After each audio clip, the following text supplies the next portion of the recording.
Assalamualaikum warahmatullahi wabarakatuh. Sebelumnya perkenalkan, nama saya Nur Ainur Rahmah dari jurusan Manajemen Universitas UIN Maulana Malik Ibrahim. Di video kali ini saya ingin menjelaskan resumen yang sudah saya dapatkan pada hari pertama dan pada hari kedua. Pada hari pertama, pemateri pertama yang dibawakan oleh Profesor Dr. Umi Sumbula M.Ag yang mengatakan bahwa UIN memiliki 7 fakultas, yaitu Fakultas Tarbiyah dan Ilmu Keguruan, Fakultas Syariah, Fakultas Ekonomi, Fakultas Psikolog, Fakultas Teknologi, Fakultas Humaniora, dan Fakultas Kedokteran dan Ilmu-Ilmu Kesehatan lainnya. Terdapat juga pasca sarjana dengan 15 program studi, sehingga semua program studi baik level S1, S2 maupun S3 terdapat 40 program studi. Skripsi atau tugas akhir. Dosen mewajibkan mahasiswa untuk mempublis karya-karyanya, baik itu pada jurnal nasional maupun jurnal internasional.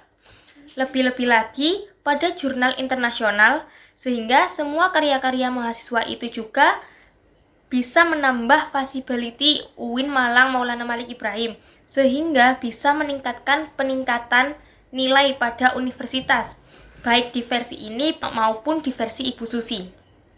Universitas Maulana Malik Ibrahim memiliki kelebihan dalam menyelenggarakan pendidikan dengan melakukan integrasi dan menyelenggarakan pendidikan-pendidikan tinggi yang integratif di dalam memadukan sains dan Islam.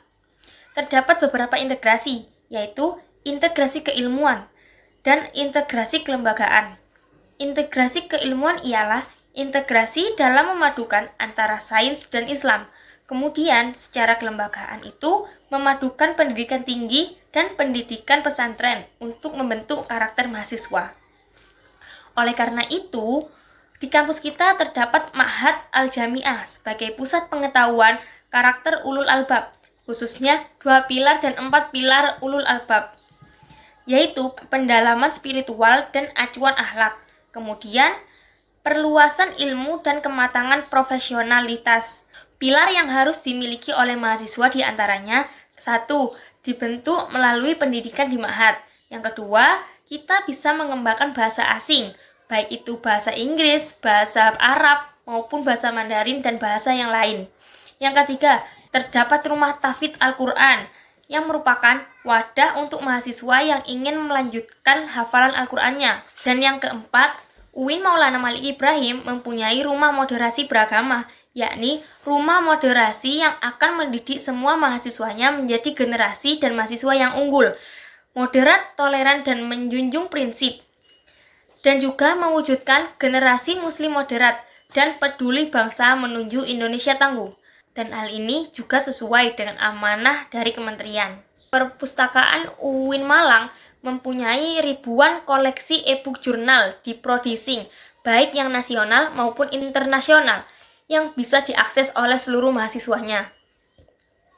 Berikutnya adalah persoalan akademik atau bidang akademik, yakni adanya proses pembelajaran atau proses pendidikan dan pengajaran yang biasanya berlangsung sampai 8 semester.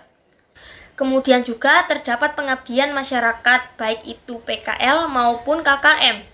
PKL ialah praktek kerja lapangan di lembaga profesi. Kemudian KKM yakni kuliah kerja mahasiswa yang bertujuan sebagai bentuk pengabdian untuk universitas.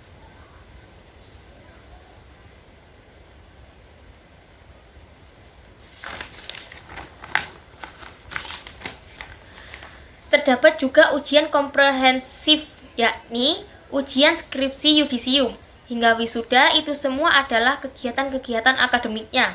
UIN telah menyiapkan kurikulum yang sesuai dengan kompetensi masing-masing. Program studi terdapat mata kuliah pengembangan kepribadian, yaitu mata kuliah yang menjadi ciri khas UIN.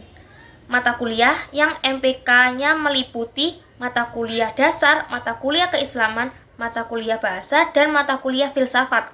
Terdapat juga rumpun mata kuliah progres studi yang mencirikan perbedaan antara progres studi satu dengan progres studi lainnya, baik di dalam fakultas yang sama maupun fakultas yang berbeda. Seluruh mahasiswa diharapkan tidak hanya memiliki prestasi akademik, tetapi juga memiliki pengalaman untuk aktif di organisasi kemahasiswaan, baik intra maupun ekstra kampus. Sehingga di samping memiliki wawasan prestasi akademik, mahasiswa juga diharapkan memiliki touch. Dan mahasiswa juga diharapkan untuk memiliki potensi keterampilan dalam kecakapan memimpin dan kecakapan berorganisasi, yang itu dibutuhkan tidak hanya untuk kegiatan mahasiswa pada saat ini, tetapi juga berguna ketika sudah lulus kuliah. Perkuliahan dimulai pada tanggal 6 September sampai akhir Desember 2021. Nanti ketika di pertengahan terdapat tes, kemudian di akhir perkuliahan terdapat UAS. Dan akhir itulah kemudian mahasiswa mendapatkan KKS atau Kartu Hasil Studi yang tertera prestasi kumulatif mahasiswa yang diperoleh itu. Itu tadi beberapa hasil ringkasan di hari pertama. Kali ini saya akan menjelaskan hasil ringkasan di hari kedua. Pemateri pertama yang dibawakan oleh Farhan Adib, yang menjelaskan mengenai apa itu DEMA.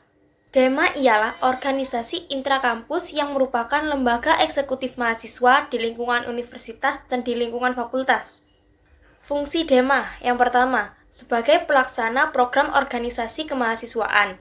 Yang kedua, sebagai lembaga yang mengoordinasi dan menginstruksikan pelaksanaan kegiatan kemahasiswaan. Tugas DEMA yaitu melaksanakan program kerja organisasi yang sudah disepakati SEMA Universitas. Yang pertama, Kementerian Dalam Negeri, yakni mengordinasi dan mengkomunikasikan lembaga internal di dalam UIN Malang. Yang kedua, Kementerian Luar Negeri, gerak langkah keluar, mengkomunikasikan lembaga UIN Malang dengan luar UIN Malang.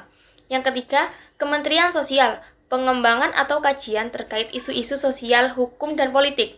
Yang keempat, Kementerian Agama, upaya kolaborasi sebagai kampus ulul albab, integrasi keilmuan antara sains dan agama yang menjadi titik kekuatan insan yang punyai jargon ulul albab. Yang kelima, Kementerian Pengembangan dan Kreativitas, yakni menyatukan lembaga-lembaga menjadi satu kesatuan yang utuh, memberikan kreativitas agar bisa berkembang. Yang keenam, Kementerian Komunitas dan Informasi, publikasi mensandingkan apa yang dilakukan atau yang akan atau yang telah dilakukan. Program kerja prioritas yang pertama, Sahabat Desa, yakni meningkatkan kepekaan mahasiswa terhadap masyarakat sekitar yang akan dikolaborasikan dengan UKM dan SEMA. Yang kedua, Sapa Sekolah, membantu memberikan hal kepada kampus untuk mempromosikan kepada sekolah-sekolah di Malang Raya dengan memberikan pelatihan terkait kepemimpinan dan keorganisasian dan kinerja satu tim. Yang ketiga, Sosial Hukum Politik, yakni dengan berdiskusi dengan para pimpinan yang ada dalam birokrasi RI. Lanjut pada pemateri yang kedua yang dibawakan oleh Adi Fanani. Adi Fanani menjelaskan apa sih itu SEMA? SEMA ialah organisasi UINMA yang berperan sebagai lembaga legislatif yang mengordinasi DEMA, UKM, dan HMJ, yang merumuskan perundang-undangan peraturan organisasi di UIN yang akan diimplementasikan ke DEMA Universitas dan turun ke fakultas. Fungsi SEMA yang pertama, advokasi, yaitu kendala terkait masalah UKT, masalah kuliah, dan lain sebagainya, maka dijembatani oleh SEMA kepada yang bersangkutan menyampaikan pihak terkait. Yang kedua, legislasi. Yang ketiga, pengawasan. Yang keempat, penganggaran. Tugas SEMA yakni yang pertama, mengawasi dan mengontrol DEMA Universitas. Yang kedua, memberikan persetujuan setiap kegiatan yang akan dilaksanakan oleh DEMA Universitas. Yang ketiga, memberikan pengesahan setiap laporan pertanggungjawaban setelah selesai agenda tersebut. Yang keempat, memfasilitasi aspirasi mahasiswa UIN Malang dan menyalurkannya kepada pihak-pihak yang bersangkutan. Yang kelima, mengawasi setiap kebijakan dan keputusan yang diambil oleh DEMA Universitas. Yang keenam, merencanakan dan menetapkan peraturan organisasi UIN. Yang ketujuh, mengesahkan peraturan DEMA Universitas. Yang kedelapan, menjadi mitra kerjasama DEMA Universitas dalam melaksanakan kebijakan organisasi kemahasiswaan. Wewenang SEMA yang pertama, membentuk UU yang dibahas dengan Presma untuk mendapatkan persetujuan bersama. Yang kedua, menampung dan mempertimbangkan segala aspirasi mahasiswa. Yang ketiga, memberikan mandat untuk pelaksanaan pilwa. Yang keempat, mengawasi pelaksanaan hasil sidang SEMA Universitas. Yang kelima, mengawasi pelaksanaan program kerja dan kebijakan DEMA Universitas. Yang keenam, turut andil dalam mengkaji permasalahan yang timbul di dalam negara dan tingkat universitas. Yang ketujuh, menerima dan membahas usulan PO yang berkaitan dengan bidang tertentu dan mengikutsertakan dalam pembahasan. Yang kedelapan, memberikan peringatan atau memorandum kepada Demak Universitas. Badan pengurus yakni Ketua Umum, Sekretaris Jenderal, Bendahara Komisi A, yakni menjembatani mahasiswa yang mempunyai masalah terkait UKT, kemahasiswaan kepada pihak terkait. Komisi B, menaungi organisasi dan kemahasiswaan, bertugas mengawal teman-teman Ormawa seluruh UIN Malang, HMJ, Demak atau UKM. Komisi C, administrasi dan keuangan, bertugas sebagai pembuatan peraturan organisasi dan administrasi. Komisi D, informasi dan komunikasi, bertugas terkait dengan alat publikasi terkait kegiatan. Lanjut pada materi ketiga, pembahasan mengenai beberapa UKM. Yang pertama, UKM Menwa, yaitu organisasi bersejarah, pembentukan Jenderal A. Haji Nasution 1959 di Jabar. Semboyannya penyempurnaan pengabdian dengan ilmu pengetahuan dan ilmu keprajuritan, dengan logo simbol berwarna ungu, yang artinya mulia. Fungsi resimennya mahasiswa, mewujudkan sikap bela negara di ranah mahasiswa, menciptakan kondusivitas kehidupan mahasiswa. Yang kedua, UKM Pramuka. Rencana Maulana Malik Ibrahim, Dewi Chandra Wulan 2021. Berlandaskan ulul albab dan pemangku adat. Salah satu visinya yaitu mengamalkan nilai kode kehormatan dalam kehidupan sehari-hari. Program kerjanya yaitu Anjang Sana, Kwarcap, Kwardan, dan Kwarnas, perkemahan, wirakarya, temu alumni, atau family gathering. Tugasnya yaitu rapat kerja, rapat bulanan, rapat bidang, rapat anggota, dan rapat-rapat lainnya. Yang ketiga, UKM PMI, yang bergerak di bidang kemanusiaan, kekeluargaan, dan kemanfaatan. Didirikan Pak Zainal Abidin dan Pak Mustafa pada bulan November 1990. Lambang, burung Raja Wali. Program kerjanya menjadi pengurus inti yaitu rapat bulanan, kartu kendali, pengukuhan AK, disnatalis. 6 bidangnya yaitu sosial keagamaan, diktan, latihan, dan yang lain-lainnya. Yang ketiga, UKM GGB atau Gema Gita Bahana, yang berumur 6 tahun, mengurus pengembangan bakat di bidang suara. Memiliki 8 prestasi minimal tingkat provinsi. GGB mempelajari ilmu musik seperti not angka, not balok, dan ilmu keorganisasian. 4. UKM SR atau seni religius, lembaga otonom yang memiliki jalur koordinatif yang bergerak dalam bidang seni islami. Tujuannya untuk membentuk kader islami yang beriman dan taat kepada Allah Subhanahu wa Ta'ala dan memiliki jiwa pemimpin yang agamis, kritis, dinamis, kreatif, inovatif, serta menjunjung tinggi True Dharma perguruan tinggi. 5. UKM Teater. UKM Teater yang sudah berumur 35 tahun terdapat bidang seni musik, tari, sastra, dan aktor. 6. UKM Mapala Tursina, yaitu organisasi pencinta alam.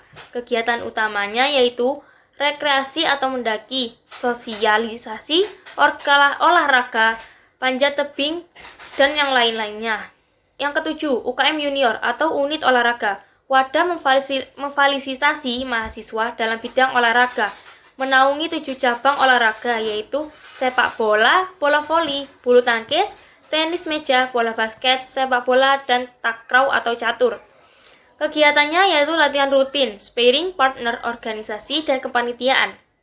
Dan selanjutnya untuk materi terakhir yaitu materi keempat, yang membahas mengenai konseptualisasi moderasi dalam konteks Indonesia, yaitu 2 arus besar, Islam Sunni versus Islam Syiah, pelabelan sosiologi, Islam atau Muslim liberal, sekuler, pragmatis, modernis, tradisional, fundamental. Apa itu moderasi dalam Islam atau agama? Definisi moderasi yaitu secara etimologis wasatiyah berarti jalan tengah atau posisi tengah yang berkeadilan. Secara istilah, pemahaman atau praktek keagamaan yang tinggi berdasarkan kesamaan, toleransi dengan berpijak pada prinsip-prinsip atau rasio atau logika teks serta konteks. Dasar teologis, Al-Quran Surah Al-Baqarah ayat 143, beberapa hadis dalam Sahih Bukhari, pendapat hukum para ulama. Konteks moderasi di Indonesia, mengapa moderasi relevan dan mendesak di Indonesia? Karena karakter Islam sebagai agama rahmatan lil alamin yang menjunjung tinggi keadaban dan harmoni antar pemeluk agama. Isu politik yang terkait dengan Timur Tengah dan politik global, baik secara langsung maupun tidak langsung, dapat mempengaruhi pemahaman dan sikap keberagaman masyarakat Indonesia, serta mengganggu agenda moderasi Islam, seperti konflik Palestina versus Israel, aliansi politik Arab dan Amerika, terdapat adanya minyak atau kepentingan ekonomi, politik nepotisme dan hipokrasi.